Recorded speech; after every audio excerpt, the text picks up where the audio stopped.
But you know, in the music, you listen to it, they're crying out for something that they truly want. There's a song that came out a few years ago, "Give Me Everything Tonight."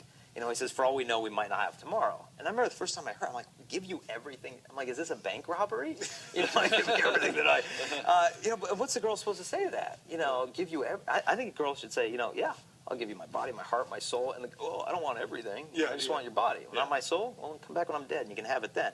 You know, and so the woman just needs the wisdom to read through these lies of what she really wants is authentic human love, not just the promise of it, but the reality. So. Right. It seems like oftentimes you see, like maybe an infatuation side, a powerful feeling side, and a lot of selfishness. Really, it's kind of what this person can do for me. Yeah. And it maybe kind of feels like love, but I think we've got to look at it more closely. I know you mentioned Sarah Swafford and you working with her, and she was on the show, and she talked about emotional chastity, especially for the woman.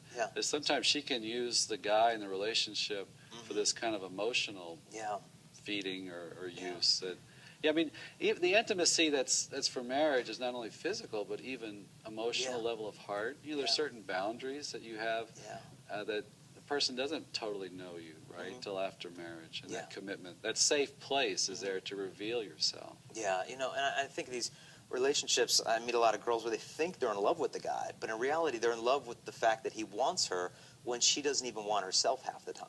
Right. But it's that feeling of being desired that she's falling in love with, and then she's getting closer and closer to the guy, and then the faults start to come to the surface. And she's like, well, what do I do now? I didn't know he drinks so much. I didn't know he looks at porn. You know, I didn't know he builds a methamphetamine lab with his friends after school. Like, I didn't know this. But you feel so bonded and doesn't know how to back out. And with that motherly love that women are gifted with, she tries to fix him and save him and rescue him and be the Messiah. But he doesn't change. She does, for the worse, unfortunately. And like you said, there's something good there in that nurturing that the woman brings to the relationship. That she helps the man to grow and be a better person.